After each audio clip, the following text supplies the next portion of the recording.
Hello everyone, कैसे हैं आप। डिस्कशन को आगे बढ़ाते हैं और जरा ये बात करते हैं कि चेक के बारे में तो हम लोगों ने डिस्कस कर लिया था कि चेक के फीचर्स क्या होते हैं, चेक में ड्रॉयर कौन होता है, चेक में ड्रॉई कौन होता है और चेक में पेई कौन होता है। लेकिन एक बहुत इंपॉर्टेंट क्वेश्चन अब आ रहा है कि सर चेक की ना क्रॉसिंग होती है और उसी क्रॉसिंग को हम बोलते हैं क्रॉसिंग ऑफ ए चेक।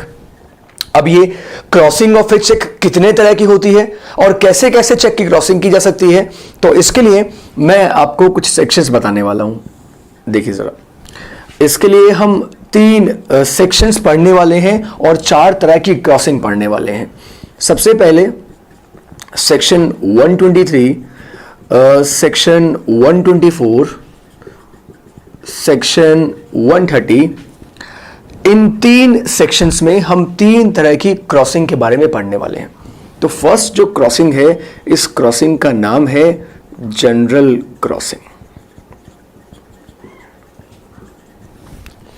और ये जनरल क्रॉसिंग क्या होती है सर? आप देखिए, जनरल क्रॉसिंग की अभी हम लोग बात करते हैं और अब डिस्कस करते हैं कि चेक में इसका क्या रोल होता है। देखिए,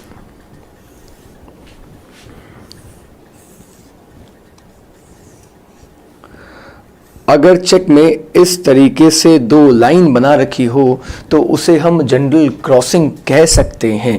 यहां मैं नाम लिख रहा हूं। देखिए, इस पार्टनरशिप फर्म को अगर चेक इशू किया गया है और उसका नाम यहां लिख दिया तो ये क्या बन गया? This becomes a general crossing. अब जनरल क्रॉसिंग का मीनिंग क्या हुआ सर? जनरल क्रॉसिंग का मीनिंग बड़ा सिंपल है। नाउ दिस मीन्स कि अगर इस चेक का जो पैसा मिलेगा वो इस फर्म को सिर्फ किसी बैंक अकाउंट के थ्रू मिलेगा, यानी कि अब ये चेक जो है इसका पेमेंट बैंक के काउंटर पे नहीं हो सकता, बल्कि ये जो फर्म है इसके बैंक अकाउंट में ट्रांसफर होगा।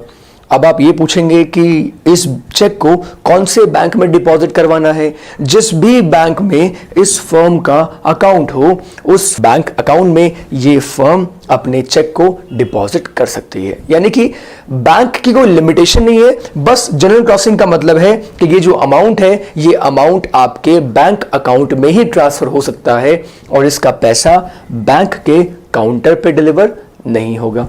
अब जरा बात करते हैं सेक्शन 124 में स्पेशल क्रॉसिंग की।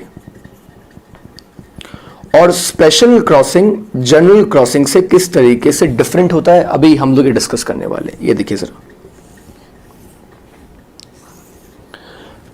इसे हम कहते हैं स्पेशल क्रॉसिंग। और स्पेशल क्रॉसिंग कुछ इस तरीके से होगी। अगर अब चेक पे बैंक का नाम लिख दिया जाए, अगर चेक पे क्रॉसिंग के साथ बैंक का नाम लिख दिया जाए तो उस क्रॉसिंग को हम बोलते हैं स्पेशल क्रॉसिंग। तो इसमें स्पेशल क्या है सर? इसमें स्पेशल ये है कि अब ये मान लीजिए ये चेक आपने मुझे दिया है और इसमें आपने क्रॉसिंग करके बैंक का नाम लिख दिया। अब मेरा जो बैंक अकाउंट है, मेरा बैंक अकाउंट मान लीजिए ICICI में है या HDFC में है और पंजाब नेशनल बैंक में भी है। लेकिन प्रॉब्लम यह है कि ये पैसा सिर्फ SBI बैंक में डिपॉजिट हो सकता है। यानी कि इस चेक को मैं डिपॉजिट अगर करवाऊंगा तो सिर्फ और सिर्फ मेरे स्टेट बैंक ऑफ इंडिया के अकाउंट में ही डिपॉजिट करवा सकता हूं। आप बोलेंगे सर कलेक्टिंग बैंक क्या कोई और बैंक नहीं हो सकता? देखिए, कलेक्टिंग बैंक कौन सा बैंक होता है? कलेक्टिंग बैंक जो मेरे बिहाफ पे उस अमाउंट को कलेक्ट करेगा मेरे लिए। कलेक्टिंग बैंक अगर मेरा अकाउंट ICICI बैंक में है, HDFC बैंक में है, तो भी जो पेमेंट मिलेगा वो पेमेंट सिर्फ और सिर्फ SBI बैंक को मिल सकता है। तो अब इस चेक को लेकर मैं SBI बैंक के पास में जाऊंगा और SBI बैंक इस अमाउंट को कलेक्ट करेगा और मेरे SBI अकाउंट में क्रेडिट कर देगा। तो इस तरह की क्रॉसिंग को हम बोलते हैं स्पेशल क्रॉसिंग। अब जरा बात करते हैं, तो जनरल क्रॉसिंग की हम लोगों ने बात कर ली, हमने स्पेशल क्रॉसिंग की बात कर ली। अब ये जो थर्ड क्रॉसिंग आती है, इस क्रॉसिंग का नाम है not negotiable crossing. Not negotiable crossing. अब ये नॉट नेगोशिएबल क्रॉसिंग क्या होती है सर? ये जरा देखते हैं। नॉट नेगोशिएबल क्रॉसिंग में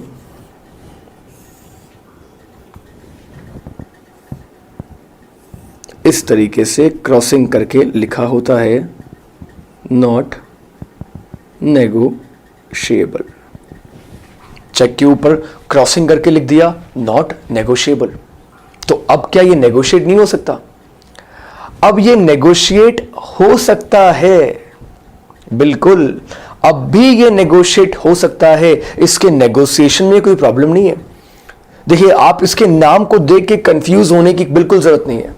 इसको हम फिर भी नेगोशिएट कर सकते हैं, लेकिन इस क्रॉसिंग का एक इंपैक्ट पड़ेगा।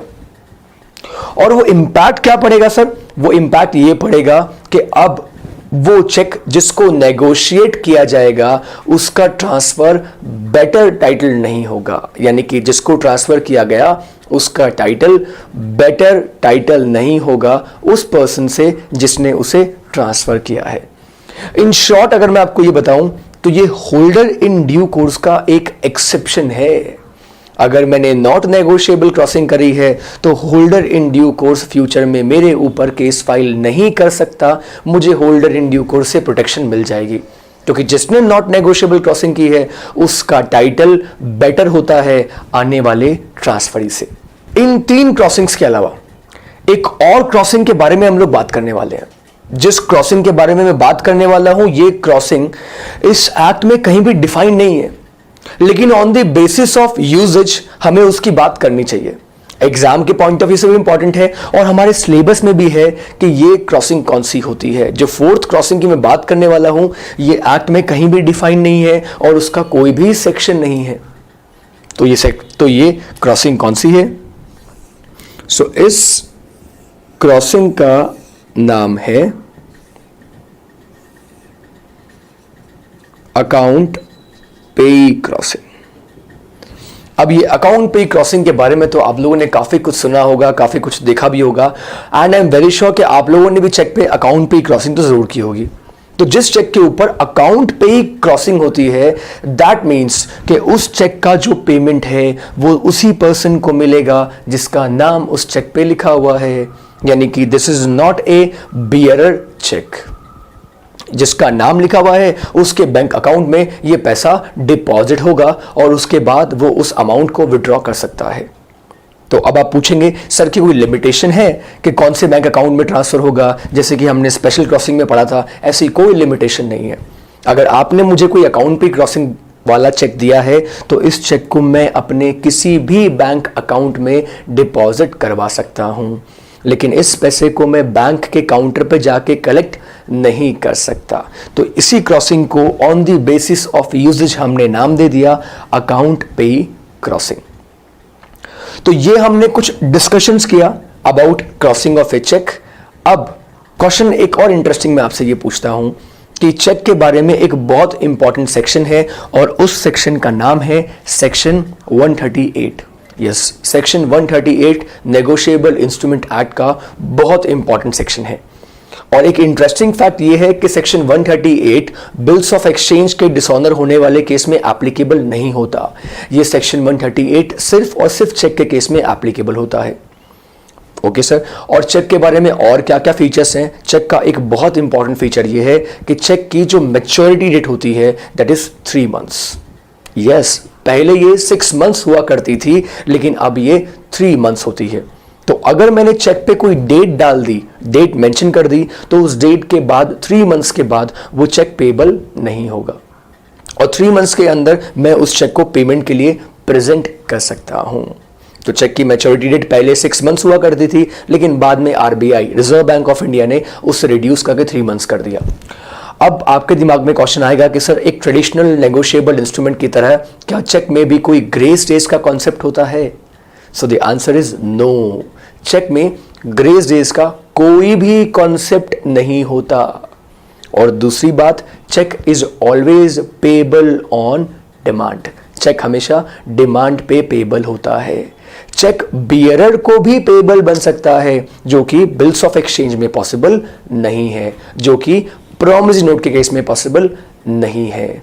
और चेक को भी नेगोशिएट किया जा सकता है, ऑल्दो हम हमारी डेली लाइफ में चेक को नेगोशिएट करते हुए देखते नहीं है, हमारे सामने ऐसे एग्जाम्पल्स नहीं आते, बट नेगोशिएबल इंस्ट्रूमेंट एक्ट कहता है कि चेक को भी नेगोशिएट किया जा सकता है। एक चेक और बिल्स ऑफ एक्सचेंज में एक बहुत इंपॉर्टेंट डिफरेंस ये है, बिल्स ऑफ एक्सचेंज सेट्स में ड्रॉ हो सकता है लेकिन चेक सेट्स में ड्रॉ नहीं होता। आप पूछेंगे सेट्स में ड्रॉ होने का मतलब क्या होता है, इसको हम आगे डिस्कस करेंगे जब हम बिल्स ऑफ एक्सचेंज के टॉपिक के बारे में और डिटेल डिस्कशन करेंगे। So this is the concept of crossing of cheque. Stay tuned for more videos.